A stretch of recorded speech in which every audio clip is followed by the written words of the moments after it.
In the name of Allah, the most kind, the most merciful. Dear brothers and sisters, we want to clarify one misconception which exists today among some of the Muslim brothers who may not know about the truth about certain things. We want to discuss the fasting on the day of Ashura. By all standards, the day Imam Hussein, the grandson of the beloved Prophet Muhammad, was killed was a great tragedy. Indeed, it was the greatest tragedy. He was martyred, along with his family members, simply because he stood against injustice. The family of Yazid, the Banu Umayyah, and the family of Ziyad rejoiced the day he was killed. Not only did they celebrate the day of Ashura, but they turned it into a tradition for subsequent years. They would gather their family and friends and rejoice at the martyrdom of Imam Hussein.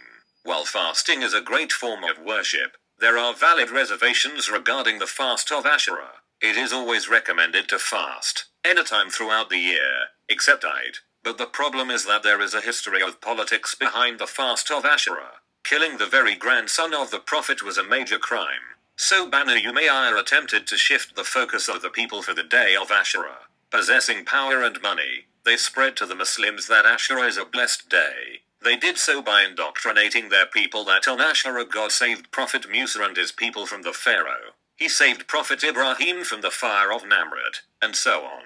To thank God for that blessed day, they encouraged the people to fast on Ashura. Here are several points that demonstrate how the hadith which speak of the fast of Ashura are fabricated. The Prophet probably never said them, but they were forged after him. First, there are several hadiths in Sahih Bukhari, Sahih Muslim, and Tirmidhi which tell us when the Prophet arrived Medina, he saw the Jews fasting. Upon knowing the reason why they were fasting, he said, "We the Muslims are closer to Musa, so we should also fast." If you analyze these hadiths, you will realize that they all go back to these four narrators who supposedly narrated them directly from the Prophet. 1 Ibn Abbas, 2 Abu Musa al-Ash'ari, 3 Abu Hurairah, 4 Muawiyah. The Prophet came to Medina the first year of the Hijrah. As for Ibn Abbas, he was born 3 years before Hijrah, which makes him 4 years older. The Prophet supposedly said this hadith. In the science of hadith, the narration of a 4-year-old boy is generally not accepted. As for Abu Musa, he came from the tribe of Banu Ashar in Yemen. He became Muslim before the Hijrah, but he was not seen in Medina till the Battle of Khaybar in the 7th year after Hijrah. The Prophet had sent him to Yemen to preach to his tribe. Hence, Abu Musa was not in Medina in the first year of Hijrah, so how could he possibly narrate this hadith? As for Abu Hurairah, he also was not seen in Medina until after the Battle of Khaybar in the 7th year of Hijrah. He also came from Yemen.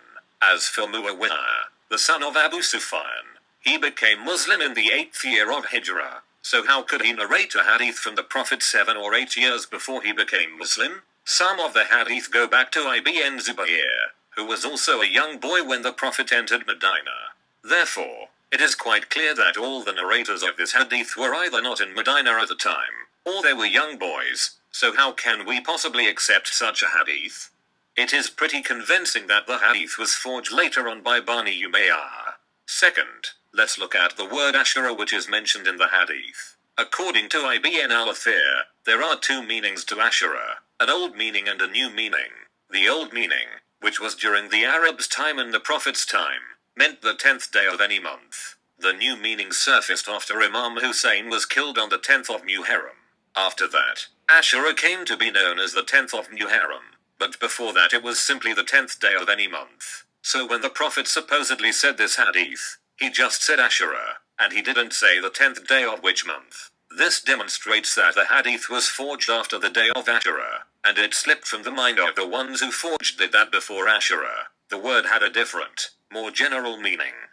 Third, today, go to any Jew, even their scholars, and ask them, do you have a fast on the day which God saved Moses, or a day which corresponds to the 10th of Muharram? They don't, and they will tell you that even in the past they didn't have such a fast. They fast on Yom Kippur, the day when Moses returned from Mt. Sinai and realized that his people were worshipping the calf. To expiate for their sin, they fasted, but they have no fast that day God saved them from the Pharaoh. But the hadith in the books of Sahih tells us that it was a tradition of the Jews, and they would all fast that day. If you even look at the day the Jews fast, it never corresponded with the 10th of Muharram when the Prophet came to Medina. It corresponded with Muharram on the 28th year after Hijrah. Fourth, it seems the one who forged the hadith was not aware of how the Islamic calendar originated.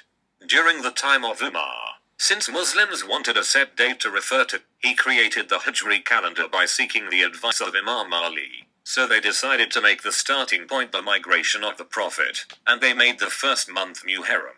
However, the Prophet entered Medina in Rabi al-Awwal, not in Muharram, and so the one who probably forged the hadith assumed that the Prophet entered Medina in Muharram because that is when the calendar starts. So the hadith tells us the Prophet when he first entered Medina he saw the Jews fasting on Ashura, but the Prophet didn't enter Medina in Muharram. He did so in Rabi al-Awwal, 10 months before Muharram.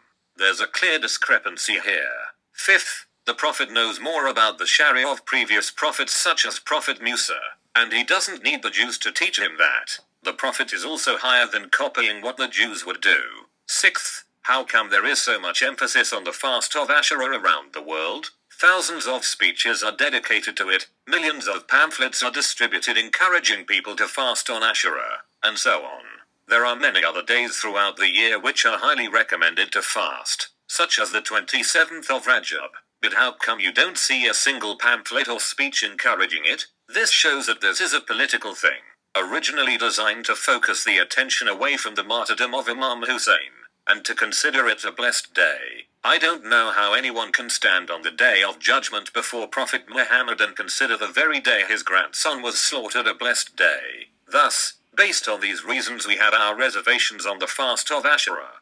Banu Umayyah were behind it, and considering it a blessed day is not an offense to us, but an offense to Prophet Muhammad, peace be upon him and his family. Sayyid Bakr al-Qazwini.